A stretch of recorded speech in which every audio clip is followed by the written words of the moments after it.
สวัสดีครับพี่น้องสวัสดีปีใหม่พี่น้องชาวไร่มันสำปะหลังทุกท่านทุกคนนะครับครับสำหรับมื้อนี้ก็มาพ้อกันอีกเนาะครับเนาะกับผมลุงสอนคนเนาะหน้าคือเก่าคือเดิมนะครับพี่น้องเด้อมาพ้อกันมื้อนี้ก็ตรงกับวันที่5เดือนมกราคมปี2569นะครับมาพ้อกันอีกรอบก็ย่างเข้าปีใหม่เนาะครับพี่น้องเนาะเดือนแรกของปี69นะครับพี่น้องเดือนมกราคมนะครับ ครับช่วงนี้ได้หลายร้านนะครับเพิ่นก็กลับมาเปิดรับซื้อมันสำปะหลังตามปกติเนาะครับพี่น้องเนาะหลังจากที่เพิ่นหยุดเทศกาลส่งท้ายปีเก่านะครับต้อนรับปีใหม่เพิ่นก็หยุดทำการไปบางร้านก็หยุดไป3 ถึง 5 มื้อนะครับตอนนี้เพิ่นก็เริ่มทยอยมาเปิดรับซื้อมันสำปะหลังตามปกตินะครับพี่น้องเนาะส่วนบางร้านเพิ่นก็ยังบ่เปิดอยู่ก็มีนะครับพี่น้อง ส่วนสำหรับราคามันสำปะหลังนะครับในช่วงนี้ก็ยังถือว่าอยู่ในเกณฑ์ดีนะครับพี่น้องโดยเฉพาะมันเสือแป้งนะครับพี่น้องโดยภาพรวมก็เฉลี่ยอยู่กิโลกรัมละ2 บาท 55 สตางค์ถึง3 บาท 10 สตางค์ต่อกิโลกรัมนะครับพี่น้องก็ยังถือว่าอยู่ในเกณฑ์ดีนะครับพี่น้องราคามันสำปะหลังในช่วงนี้นะครับ ส่วนปัจจัยที่ส่งผลต่อราคาในช่วงนี้นะครับพี่น้องที่เฮ็ดให้มันสำปะหลังราคายังอยู่คงที่นะครับพี่น้องราคาบ่ได้ตกต่ำคือยังปี67นะครับพี่น้องซึ่งปัจจัยที่ส่งผลต่อราคาเฮ็ดให้ราคามันสำปะหลังดีดโตขึ้นสูงนะครับเนื่องมาจากนะครับหนึ่งก็คือผลผลิต ออกสู่ตลาดหน่อยนะครับในปีการผลผลิต2568ต่อ69นะครับพี่น้องผลผลิตมันสำปะหลังลดลงนะครับพี่น้องเหลืออยู่ประมาณ22ล้านตันนะครับจากเดิมปีที่ผ่านมานะครับพี่น้องมีผลผลิตอยู่25 ถึง 26ล้านตันนะครับเนื่องจากเกษตรกร บางส่วนนะครับเพิ่นได้ปลูกพืชอย่างอื่นนะครับแทนการปลูกมันสำปะหลังนะครับก็อีกอย่างหนึ่งนะครับที่สาเหตุให้ผลผลิตลดลงนะครับซึ่งมีผลกระทบมาจากโรคใบด่างนะครับพี่น้องเฮ็ดให้ผลผลิตต่อไร่นี่ลดลงนะครับสองการแข่งขันซื้อวัตถุดิบนะครับโรงงานแป้งมันมีความต้องการวัตถุดิบสูงเพื่อเร่ง ผลิตส่งมอบตามคำสั่งซื้อนะครับจากต่างประเทศทำให้เกิดการแย่งซื้อหัวมันสดในพื้นที่นะครับ3การนำเข้าในลดลงนะครับซึ่งมาจากมีข้อจำกัดในการห้ามนำเข้ามันสดจากประเทศเพื่อนบ้านนะครับโดยเฉพาะกัมพูชาแล้วก็สปปลาวนะครับพี่น้องจึงเฮ็ดให้ซัพพลายภายในประเทศนะครับตึงตัวแล้วก็พยุงเฮ็ดให้ราคาในประเทศนี่สูงขึ้นนะครับพี่น้อง4อ่าความต้องการจากจีนนะครับซึ่งตลาดจีนเพิ่นยังมีความต้องการมั่นเส้นนะครับเพื่อไปใส่ในอุตสาหกรรมแอลกอฮอล์แล้วก็อาหารสัตว์อย่างต่อเนื่องนะครับพี่น้อง ครับพี่น้องมาเบิ่งในส่วนแนวโน้มของราคามันสำปะหลังในเดือนมกราคมปี2569นะครับซึ่งมีทิศทางที่น่าสนใจแล้วก็ค่อนข้างสดใสแต่ท้าทายนะครับพี่น้องโดยสรุปภาพรวมได้ดังนี้นะครับพี่น้อง1แนวโน้มราคาบะคล่องตัวในระดับสูงนะครับ ราคามันสำปะหลังสดในช่วงเดือนมกราคมปี2569นะครับพี่น้องคาดว่าอยู่ในเกณฑ์ดีแล้วก็มีโอกาสปรับตัวขึ้นสูงเล็กน้อยนะครับเมื่อเทียบกับปลายปีที่ผ่านมานะครับพี่น้องปี68นะครับเนื่องจากภาวะสินค้าเนี่ยขาดแคลนผลผลิตรวมในปี2568ถึง69นะครับคาดการว่าจะเหลือเพียงประมาณ22ล้านตันนะครับซึ่งปีที่ผ่านมาอยู่ที่25ถึง26ล้านตันนะครับส่งผลให้เกิดการแย่งซื้อหัวมันสดระหว่างโรงแป้ง และล้านมันเส้นนะครับพี่น้องส่วนการนำเข้าก็ลดลงนะครับโดยเฉพาะประเทศเพื่อนบ้านอย่างกัมพูชาและก็สปปลาวนะครับเพิ่นก็มีการจัดการส่งออกหัวมันสดนะครับไปยังประเทศเวียดนามนะครับเพิ่นส่งไปพุ่นหลายขึ้นนะครับแล้วก็ทำให้ซัพพลายที่เคยมาเติบโตในเมืองไทยของเราเนี่ยหายไปนะครับช่วงฤดูการเก็บเกี่ยวอ่า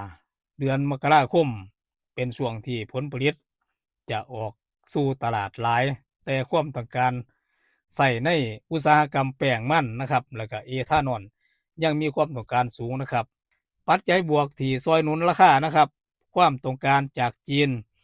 ซึ่งจีนยังมีความต้องการมันเส้นแล้วก็แป้งมันสูงเพื่อใส่ในอุตสาหกรรม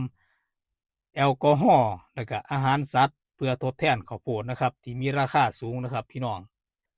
ส่วนปัจจัยเสี่ยงนะครับสิ่งที่ต้องควรระวังนะครับพี่น้องก็คือค่าเงินบาทนะครับหากเงินบาทแข็งค่าขึ้นนะครับอาจส่งผลกระทบต่อความสามารถในการแข่งขันด้านราคาส่งออกของไทยในตลาดโลกนะครับพี่น้องส่วนโรคใบด่างนะครับก็ยังคงเป็นปัญหาหลักที่เฮ็ดให้ผลผลิตต่อไร่นะครับลดลงนะครับเฮ็ดให้หัวมันสำปะหลังนี่มีขนาดน้อยลงนะครับพี่น้องซึ่งส่งผลโดยตรงต่อรายได้ของพี่น้องเกษตรกรนะครับ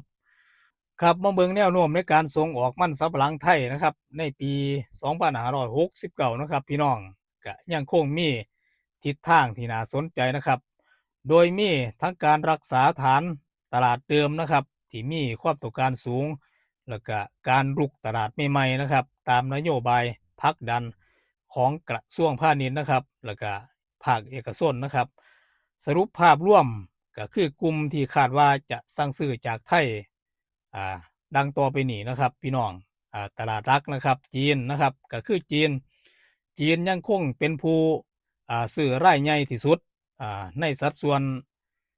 เกิน50%นะครับพี่น้องโดยเน้นมันเส้นแล้วก็มันอัดเม็ด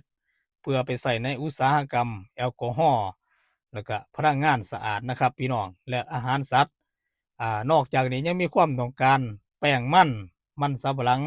เพื่อใส่ในอุตสาหกรรมอาหารสัตว์แล้วก็กระดาษเพิ่มขึ้นอย่างต่อเนื่องนะครับพี่น้องนี่คือแนวโน้มในการส่งออกของปี69นะครับพี่น้องคือในปีนี้นะครับส่วนญี่ปุ่นเป็นตลาดศักยภาพสูงสำหรับแป้งมันสำปะหลังแปรรูปนะครับพี่น้องเพื่อใส่ในอุตสาหกรรมอาหารและก็เคมีกระดาษรวมถึงความต้องการใส่ในอุตสาหกรรมพลังงานชีวภาพนะครับส่วนศักยภาพและก็ตลาดใหม่จากแผนเชิงรุกของกรมการค้าต่างประเทศในปี69นะครับพี่น้องคือปีนี้นะครับมีกลุ่มประเทศเป้าหมายที่ไทยกำลังเร่งขยายตลาดดังนี้นะครับพี่น้องกลุ่มอาเซียนนะครับโดยเฉพาะอินโดนีเซียแล้วก็มาเลเซียที่มีความต้องการ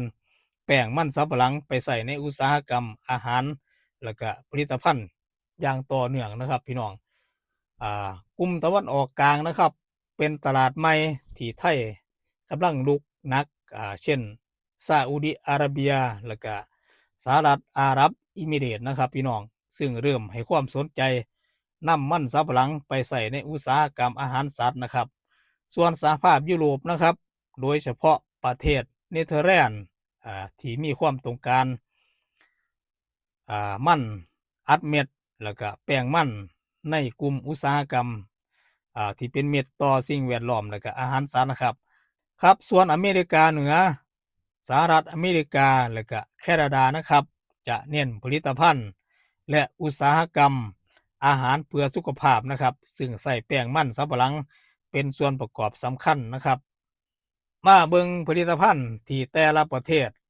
ต้องการในปี69นะครับพี่น้องซึ่งจะแยกออกไปอย่างสี่นะครับมันเส้นแล้วก็มันอัดเม็ดนะครับซึ่งประเทศที่มีความต้องการหลักๆก็คือจีนญี่ปุ่นเนเธอร์แลนด์เกาหลีใต้นะครับแป้งมันสำปะหลังนะครับซึ่งมีความต้องการก็คือจีนอินโดนีเซียไต้หวัน สำหรับแป้งมันสำปะหลังแปรรูปแล้วนะครับประเทศที่ต้องการหลักๆจะมีญี่ปุ่นจีนสหรัฐมาเลเซียสหภาพยุโรปนะครับนี่คือผลิตภัณฑ์แต่ละประเทศ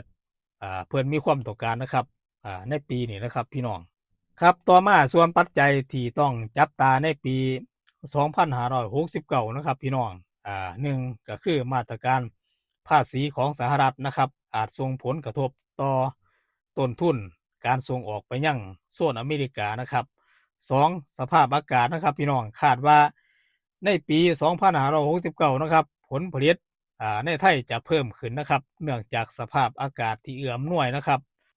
อากาศเอื้ออำนวยกว่าปีที่ผ่านมานะครับแล้วก็เฮ็ดให้ประเทศไทยมีสินค้าพร้อมส่งออกหลายขึ้นนะครับพี่น้องครับมาเบิ่งในส่วนการแข่งขันกับข้าวโพดในตลาดจีนนะครับหากราคาข้าวโพดในประเทศจีนนี่ลดลงอาจเฮ็ดให้ความต้องการมันเส้นของไทยลดลงตามไปนำนะครับครับซึ่งผลิตภัณฑ์2อย่างนี้นะครับสามารถใส่ทดแทนกันได้นะครับในอุตสาหกรรมอาหารสัตว์นะครับพี่น้องครับพี่น้องต่อมาเบิ่งในส่วนของราคามันสำปะหลังนะครับพี่น้องเนาะ